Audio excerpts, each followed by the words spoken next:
দুনিয়া সুন্দর, মানুষ সুন্দর, আসমান সুন্দর, জমিন সুন্দর, সুন্দরী সুন্দরী পাল্লা।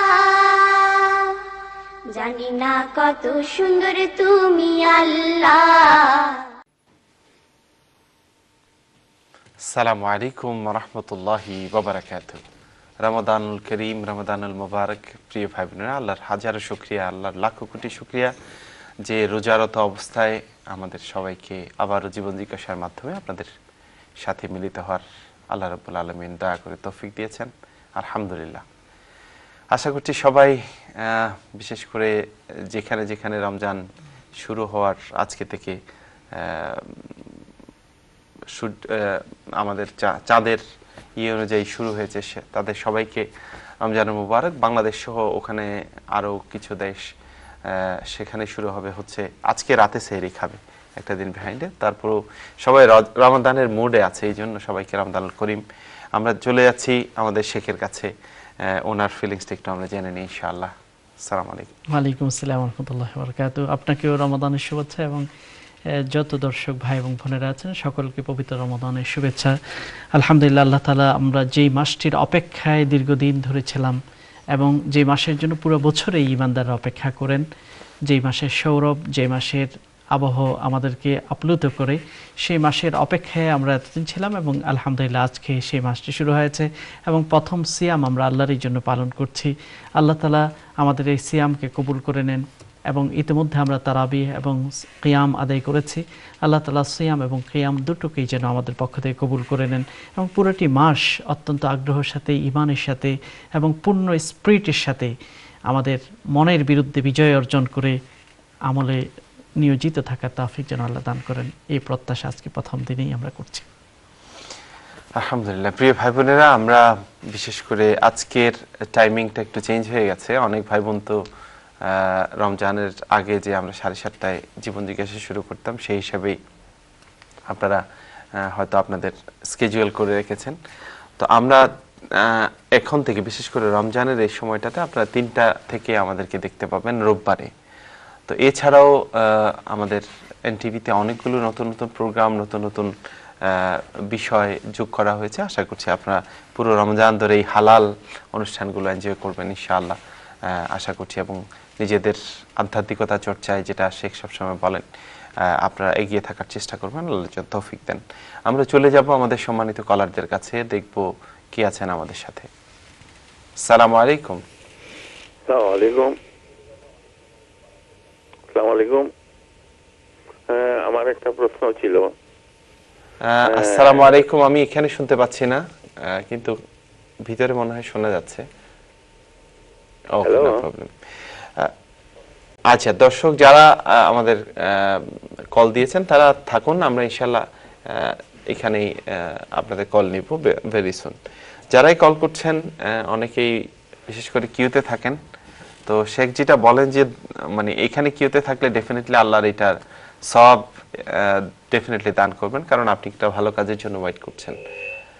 আসসালামু আলাইকুম। ওয়ালাইকুম আসসালাম ওয়া রাহমাতুল্লাহ। আপনার প্রশ্ন বলেন ভাই।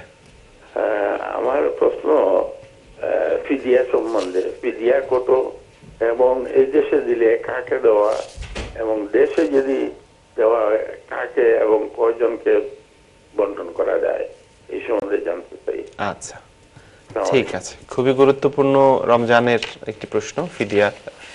শেখের কাছে চলে যাচ্ছি আমরা। ধন্যবাদ। আমরা ফিদিয়া সম্পর্কে বা কোরআনে কারীমের সূরা বাকারাতে একটু যদি আমরা ফিরে যাই, সেখানে দেখতে পাই ওয়ালাল্লাযীনা ইউতিকুনাহু ফিদিয়াতুন তুআমু মিসকিন। আল্লাহ তাআলা সেখানে এই কথাটি উল্লেখ করেছেন। ফিদিয়া শব্দটি মূলত কোরআনে কারীমের সূরা বাকারা থেকে এসেছে।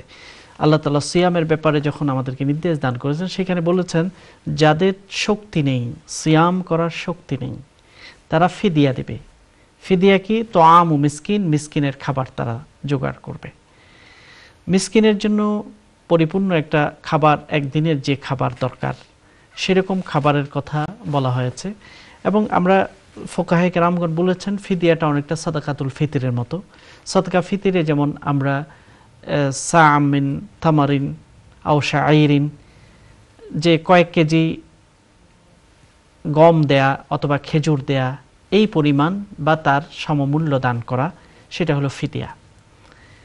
কাজেই মিসকিনকে খাওয়ানোর জন্য আপনি সরাসরি ডেকে খাবার দিতে পারেন, অথবা খাবারের শুকনো খাবার কিনে তাদেরকে দিয়ে দিতে পারেন, তারা তৈরি করে খাবে, সেটা হলো ফিদিয়া। যদি আমরা ইউকের অনুযায়ী ফিদিয়া নির্ধারণ করি তাহলে সেটা 5 পাউন্ড করে দিতে হবে। তাহলে একটি রোজার জন্য মিনিমাম 5 পাউন্ড হলো একটা ফিদিয়া। কারা দেবে? যাদের রোজা রাখার শক্তি নেই। রোজা রাখার শক্তি নেই বলতে বোঝায় ওই ব্যক্তিদেরকে যাদের অতি বার্ধক্যের কারণে অথবা স্থায়ী পার্মানেন্ট রোগের কারণে তাদের আর কখনো সুস্থ হয়ে রোজা রাখার কোনো সম্ভাবনা নেই। এই জাতীয় ব্যক্তিদের জন্য ফিদিয়া দিতে হবে। যারা অসুস্থ, কিছুদিন পরে হয়তো ভালো হয়ে যাবেন, সাময়িক রোগ, তখন তাদের জন্য উচিত হলো ফিদিয়া দেওয়ার দরকার নেই, বরং তারা অন্য সময় সেই রোজাকে কাদা করতে হবে। যেমন আল্লাহ তাআলা সূরা বাকারাতে এটাও বলেছেন, ফামান কানা মিনকুম মারিদান আও আলা সাফারিন ফাইদ্দাতুম মিন আইয়ামিন উখার। তোমাদের মধ্যে যারা অসুস্থ হও অথবা সফর অবস্থায়, ট্রাভেলিং অবস্থায় তোমরা থাকো, তাহলে অন্য সময় সেটাকে রোজাকে পরিপূর্ণ করবে। যারা অস্থায়ীভাবে অসুস্থ, সাময়িকভাবে অসুস্থ, তারা যখন সুস্থ হবেন তখন সেটা কাজা করবেন। আর যারা স্থায়ীভাবে বার্ধক্যজনিত রোগে আক্রান্ত এবং তাদের সুস্থ হয়ে রোজাগুলো কাদা করার সম্ভাবনা নেই, তারা ফিদিয়া দান করবেন। প্রশ্ন হলো আপনি ফিদিয়া কাকে দিবেন? আল্লাহ নিজেই বলছেন মিসকিনকে ফিদিয়া দিতে হবে। যদি আপনার এই জায়গায় মিসকিন যদি থাকে, মিসকিন খুঁজে পেলে, যারা খাবার খেতে পারছেন না, যাদের তেমন কিছু নেই অথবা থাকলেও খুব অল্প, যেটা দিয়ে তাদের সংসার চলে না, এরকম ব্যক্তিদেরকে দেয়া যায়। আর এখানে যদি আপনি না পান, যেখানে মিসকিন আছে সেখানে আপনি পৌঁছে দেবেন। বাংলাদেশে দিলেও আপনি ফকির এবং মিসকিনদেরকে দিতে পারেন, অর্থাৎ যাদের কিছু নেই অথবা কিছু আছে যেটা দিয়ে তাদের চলে না, তাদেরকে আপনি সহযোগিতা করবেন। আশা করি আপনি প্রশ্নের উত্তর পেয়েছেন। জি, আমরা গতকাল একটি প্রোগ্রাম করেছিলাম, নাম হচ্ছে ওয়েলকাম রমাদান এনটিভিতে।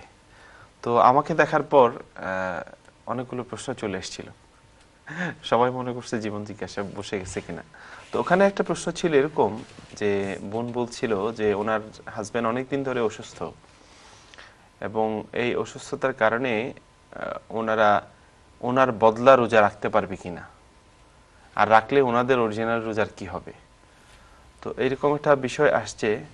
তো আমি বললাম যে এটা আমি শেখকে জিজ্ঞেস করব। ধন্যবাদ। এটার বিষয়ে আমরা গরিব মানুষকে অনেক সময় পয়সা দিয়ে রোজা রাখানোর একটা ব্যবস্থা আছে, কিন্তু রোজা তো গরিব এবং ধনী সবার জন্য। আপনি যেই ব্যক্তিকে রমাদানে রোজা রাখার জন্য পয়সা দিবেন, সে যদি এখন রোজাটা আপনার পক্ষ থেকে রাখে, তাহলে তার রোজার কি হবে? কারণ রোজার জন্য তো ধনী গরিবের পার্থক্য নেই। যেমন সালাহ সকলের জন্য ফরজ, সিয়াম তো সকলের জন্য ফরজ, তবে যাকাতটা শুধু ধনী যাদের সম্পদ আছে তাদের জন্য ফরজ, এবং হজও যাদের সামর্থ্য আছে খরচ করার তাদের জন্যই ফরজ। কিন্তু সালাত, সিয়াম, ঈমান এগুলো সকলের জন্য ফরজ, তিনি ধনী হন কিংবা দরিদ্র হন। এই জন্য পয়সা দিয়ে আপনি কাউকে যদি রোজা রাখান, সেই রোজা আদায় হবে না, কারণ ওই রোজাটা যিনি রাখছেন তারই রোজা হয়েছে, আপনারটা নয়। একটু আগেই যেটা আমরা আলোচনা করলাম যে একান্ত স্থায়ীভাবে অসুস্থদের জন্য ফিদিয়া দেওয়ার কথা আল্লাহ বলেছেন, কাজে আমরা ফিদিয়া দান করব। ফিদিয়া অর্থাৎ পয়সা দিয়ে দেব অথবা খাবার দরিদ্র মানুষদের মধ্যে বিতরণ করে দেব। তাহলে আল্লাহ তাআলা রোজার যেই আমি রোজা রাখতে পারছি না সেটার একটা রিকম্পেনসেশন হয়ে গেল এবং ক্ষতিপূরণ হয়ে গেল। ধন্যবাদ। জি, এরপরে একটি কমন প্রশ্ন, বাট তাও কালকে এসেছিল যে ব্রেস্ট ফিডিং মামদের জন্য কি করণীয়? এই ব্যাপারেও আমাদের খেয়াল রাখতে হবে, ইসলাম হচ্ছে সহজ। ইউরিদুল্লাহু বিকুমুল ইউসরা ওয়ালা ইউরিদু বিকুমুল উসর। কোরআনে কারীমে সূরা বাকারাতে আল্লাহ বলছেন, আল্লাহ তোমাদেরকে সহজ করতে চান, আল্লাহ তোমাদেরকে কঠিন করতে চান না। এখানে সহজ কি? সহজ হলো যারা অসুস্থ তাদেরকে রাখতেই হবে, জীবন মরণ প্রশ্ন যাদের, সেরকম নির্দেশ ইসলাম দেয়নি, বরং তাদেরকে বলা হচ্ছে রোজা ভাঙতে হবে। যদি অসুস্থতা এমন পর্যায়ে যেটা জীবন মরণের প্রশ্ন হয়ে যায়, তখন অবশ্যই রোজা ভাঙতে হবে, যান বাঁচানোটা তখন ফরজ হয়ে যায়। তাহলে ইসলাম সহজ করতে চায়। যে মায়েরা নিজের বাচ্চা, ছোট বাচ্চাকে দুধ পান করাচ্ছেন, সে মায়েদের জন্য উচিত হলো যে তিনি যদি মনে করেন যে দীর্ঘ সময় না খেয়ে, নিজে না খেয়ে থাকলে বাচ্চা দুধ পাবে না, এটা বাচ্চার জন্য কষ্টকর হবে, ক্ষতি হবে স্বাস্থ্যের জন্য, তখন সেই মায়ের জন্য অনুমতি আছে যে তিনি রোজা ভাঙতে পারেন। আর যদি তিনি মনে করেন না আমি রোজা রাখলেও বাচ্চা দুধ পানের কোনো অসুবিধা হচ্ছে না, হবে না, তখন তিনি অবশ্যই রোজা রাখবেন। একইভাবে প্রেগনেন্টের ব্যাপারটাও সাথে সাথে এসে যায়। যেসব মহিলারা গর্ভবতী অবস্থায় আছেন, প্রেগনেন্ট অবস্থায় আছেন, তাদের জন্য গর্ভেও কিংবা প্রেগন্যান্সির বিভিন্ন পিরিয়ড আছে। কোনো কোনো সময় রোজা রাখলে কোনো অসুবিধা হয় না, কোনো কোনো সময় রোজা রাখলে অসুবিধা হতে পারে বাচ্চা কিংবা মায়ের। সেই অবস্থায় তারা রোজা ভাঙতে পারেন। এই জন্য এই ব্যাপারে ডাক্তারের সাথে পরামর্শ করতে পারেন, অথবা আপনি নিজেও এক্সপিরিয়েন্স করতে পারেন। আপনি রোজা রেখে দেখতে পারেন কোনো অসুবিধা হচ্ছে কিনা। যদি দেখা যায় না কোনো অসুবিধা হচ্ছে না, শরীর ভালোই আছে, তাহলে রোজা রাখবেন, আর নতুবা আপনি রোজা ভাঙতে পারবেন। মূল কথা হলো যেসব ব্যক্তিদের জন্য সিয়াম অত্যন্ত কঠিন অথবা স্বাস্থ্যের জন্য ক্ষতিকর হয়ে যাবে, তাদের জন্য আল্লাহ তাআলা অন্য সময়ে রোজাকে পরিপূর্ণ করতে বলেছেন। এবং এমনকি সফর অবস্থায় যারা আছে, সুস্থ কিন্তু তার জার্নিতে আছে, জার্নি অবস্থায় তিনি যদি রোজা রাখেন বড় কঠিন হবে, তার শরীরের জন্য ক্ষতিকর অবস্থা হবে, তখন তিনি রোজাকে মওকুফ করতে পারেন। এবং পরবর্তীতে যখন তিনি তার লোকালিটিতে ফিরে আসবেন, তখন তিনি রোজাটা আদায় করে দেবেন। কষ্ট করে, অনেক কষ্ট হচ্ছে, তারপরেও রোজা রাখতে হবে, সওয়াব বেশি পাওয়া যাবে, এরকম কল্পনা করার ব্যাপার নেই। কারণ হাদিসের মধ্যে আছে যে সফর অবস্থায় রোজা রাখাতে বিশেষ কোনো ফজিলত নেই। অর্থাৎ রমাদানে আপনি কষ্ট করে সফর অবস্থায় রোজা রাখতেই হবে, এরকম কোনো বিষয় ইসলাম আমাদের উপর চাপিয়ে দেন। লাইসা মিনাল বিররি আস-সিয়ামু ফিস সফর, সফর অবস্থায় সিয়াম করা এটা কোনো বীর বা বিশেষ কোনো ফজিলতের বিষয় নয়। আমরা দেখি যে আল্লাহ নবী রমাদানে সফর করেছিলেন সাহাবায়ে কেরামদেরকে নিয়ে। তখন তারা দুইভাবে, যারা উপস্থিত ছিল তারা দুইভাবে ছিল, কেউ রোজা রেখেছেন, কেউ রোজা রাখেননি।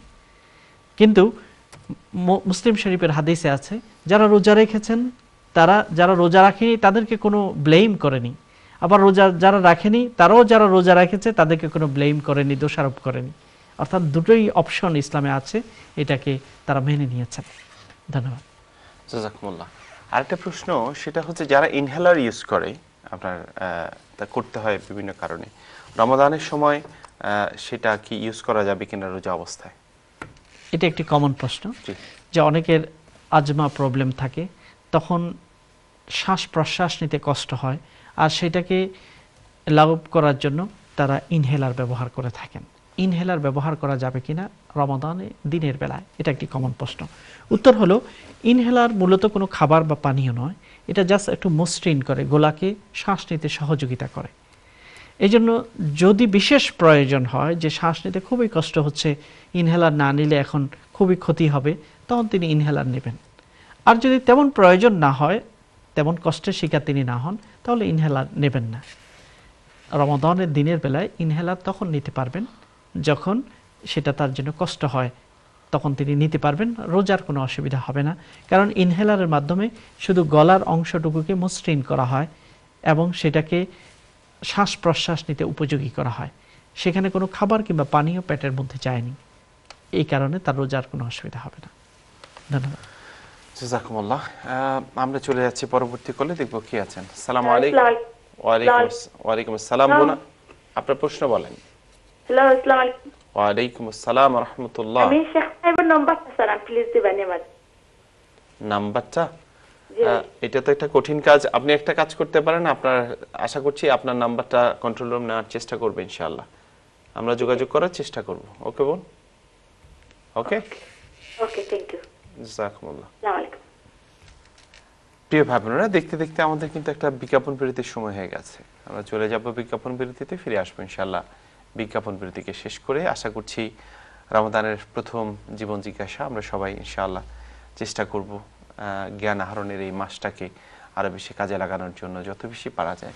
আল্লাহ যেন তৌফিক দেন। যাচ্ছি ছোট্ট একটি বিরতিতে, ফিরে আসছি বিজ্ঞাপন বিরতির পরে। আশা করছি আপনারা আমাদের সাথে থাকবেন। আসসালামু আলাইকুম ওয়া রাহমাতুল্লাহি ওয়া বারাকাতুহু। আসমান সুন্দর, জমিন সুন্দর, সুন্দরী সুন্দরী পাল্লা,